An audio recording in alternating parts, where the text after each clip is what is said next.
I've been doing medical mission work for about 20 years. I first got involved when I was in residency, in my general surgery residency. The local group of doctors in Dallas, one of the doctors there was from a little town in Mexico. And he had organized a group of doctors from the hospital to go down and help the people of his town. And the second year, I was invited to go along. Well, it was a win-win-win situation for me in that I got out of residency for a week. I got out of call for a week, so I could sleep every night for a week. Number two, it didn't count against my vacation. Number three, I got an opportunity to do some surgeries and see some things that we don't see in the United States.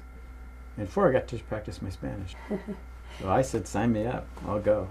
That first experience in Mexico burned a hole through my soul. And it wasn't from anything plastic surgery that I saw. It had to do with a teenage boy. On our way down in our 3-hour trip from the airport to the town, the caravan stopped at a little village and paraded us all around their plaza that they have in those little villages. And a teenage boy came out, and he had been operated on the year before. And he was normal. You couldn't see anything wrong with the kid. And he acted like any teenager in the United States. And I was told he had a club foot the year before that was fixed by the orthopedists.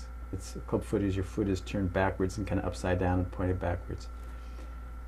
The next day, I saw a teenager, same age, with a club foot. Now, with a club foot, you can't walk normally. You have to drag that foot. It's kind of a stump. Now, with that stump, this boy was unemployable. He was disheveled. He avoided eye contact, and he was quite withdrawn. And I realized that this boy that I was seeing in front of me was probably that boy that I saw the day before a year ago. Then I've seen those changes over the years. And when you get to participate in changing somebody's life, not just making them feel better, not just making them look better, but changing their life, and you get to see them later on afterwards, see what difference in their life it has made, their countenance, their eye contact, their expressions, and you got to participate in that. It's addicting. It'll bring you back. This guy is the father of this little girl, and he came down from the mountains in central Vietnam, and I don't know how long it took him to get down there. And he lives in a subsistence culture where they don't use money. He didn't even speak Vietnamese. Wow. Okay, there's about 150 dialects and languages in Vietnam. So we had to get one of our English Vietnamese interpreters to find a Vietnamese, this language interpreter. And so they talked to him, he talked to the person in Vietnamese, the person in Vietnamese talked to us. But he brought her down, and she was a little unique in that she was 2 or 2.5 years old. She had a cleft lip and a cleft palate.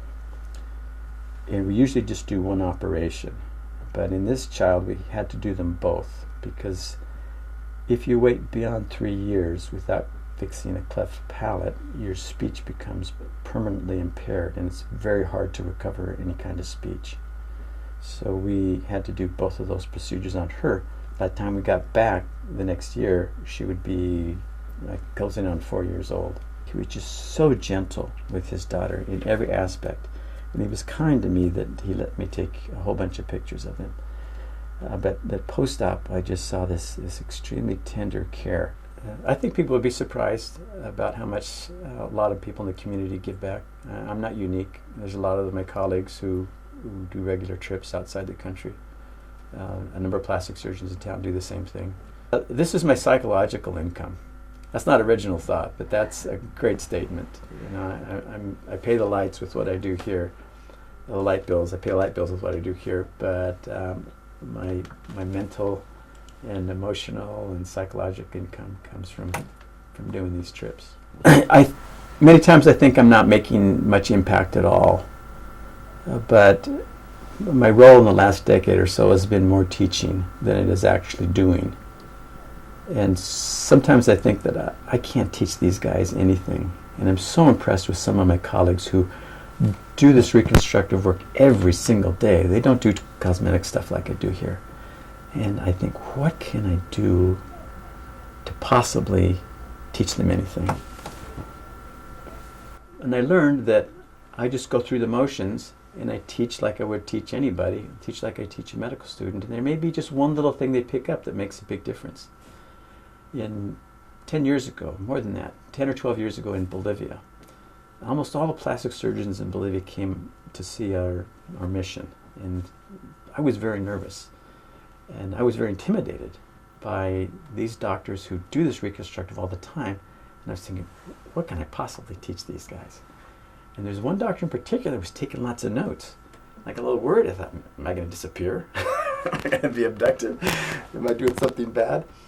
But a year later, I had a chance to visit him in his town, which is an hour or two flight out of La Paz. He was really excited to see me. And he took me to his hospital. He showed me all around.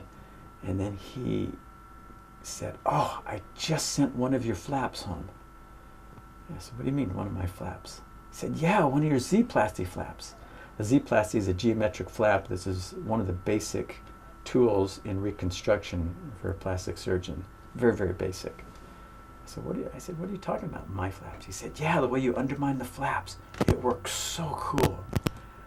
And I was taught, I thought everybody was taught, when you do this Z-plasty, this geometric incision, that you undermine the flaps, and then that lets you rotate the tissues to accomplish your goal. He was never taught that. So he was just making the incision and just trying to force those tissues around. So it's just that very simple thing, which I thought was so basic that it doesn't even warrant mention, he saw me do, and it's made a huge difference in his practice. We see more of the deformities in third world countries mainly because of lack of access to care. It can be something as simple as the patients and their family lack the funds to buy a bus ticket to go into town. Sometimes the lack of access is a fear of going to a big city.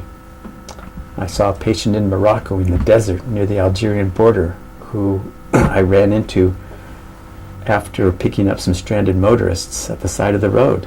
And in our French, Spanish, English mixed conversation found that he had a cousin who had a cleft palate. So a day or two later, I made arrangements, so I pull off the side of the road in this little village, and here are these Berbers waiting for me. I examined the child. He had a palate that needed to be fixed, but Dad was so intimidated about going into the city several hours away that he didn't show up. He was so scared of going into a big city. He didn't show up. And one of these, in India or Bangladesh, or in India, I mean, we had animals walking in the hospital. In a lot of countries there's flies in the operating room. The things that we just would be appalled about in the United States are the norm for the rest of the world. We have shelter over our heads. We have electricity when we turn on the switch. These things we take for granted, and they are just not norm for the world. And I see people in what we would consider destitute circumstances that are just happy. And I've learned a lot about being happy with what you have from seeing these people do with much less than we have. Like what in particular have you learned? Like, is there like a secret key or, nugget that you've walked away with that you're just like, wow, why didn't I see that before, but I see it now about what true happiness is? It's just enjoying what you have and getting rid of that envy. TV's made it much harder. And we see on TV those ideals, everybody has to fit into a certain weight range and have certain clothes, have certain makeup and hair and car and house. Boy, once you get out of that mindset, things are just a lot easier. I see kids playing in the dirt and seeing how fun kids have, how much fun kids have in whatever circumstances. And they find joy in where they are. Boy, that's the secret, is finding joy in what you have and where you are.